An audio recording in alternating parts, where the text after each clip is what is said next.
For me, race days are kind of hectic.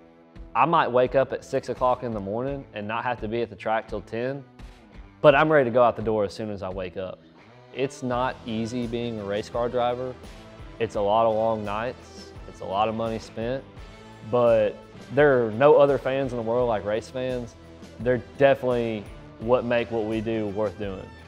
I was born into a family of racers. My granddad raced, my great uncle raced, my uncle raced, my dad raced, my mom raced. Everybody in my family raced. So that's what you did.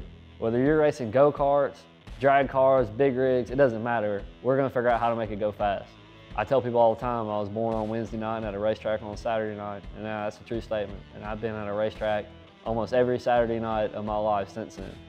All I've ever known is, turning wrenches and working on race cars.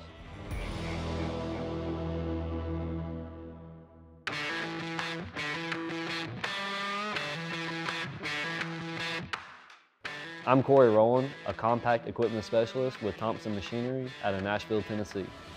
So what I love most about where I work is the family atmosphere. It's a family-owned business. Even though we have a lot of locations and we are a big business, it still has the family atmosphere, not a corporation atmosphere where you really don't matter.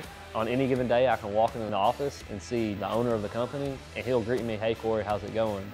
and genuinely care.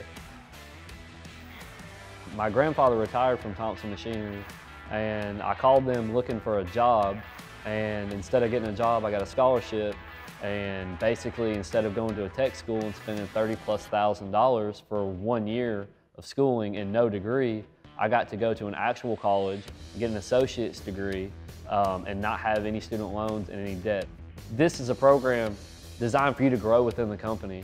And I started out with Thompson in 2012 doing the grimy, greasy, dirty jobs. I moved into a different area of the shop, the spec shop, building engines, transmissions, and cylinders. And then I moved into the sales department.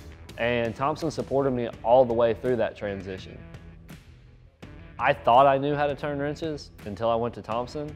And then I realized there was a lot I didn't know.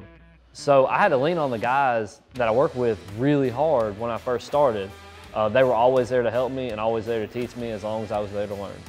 In being a technician, there's a lot of problem solving, there's a lot of diagnosis, and there's a lot of figuring out how things work. But then just figuring out the problem and fixing it, and the pride that you have when you get done working on that machine and you pull it out of the shop to go test it and everything works, like that's a pretty cool day. So Thompson Machinery hires a wide variety of people to work in the shop. They do a lot of work with Nashville Auto Diesel College, with recruiting kids straight out of the college to work for Thompson. They have the Think Big program. They are big on hiring veterans who have experience in the field. So you don't necessarily have to have a college education, but it is best to at least have experience in the field. So for me, I'm always going to race. I always have raced. So it was really important for me to pick a career with a company that would be understanding of that. It really only made sense for me to be a heavy equipment technician. I was in and around Thompson Machinery as a kid. From the time I was little, I couldn't care about having toys. I wanted a little toy box. I wanted wrenches in my hand. So, it only really made sense when I graduated high school to go work at Thompson. That's what I knew.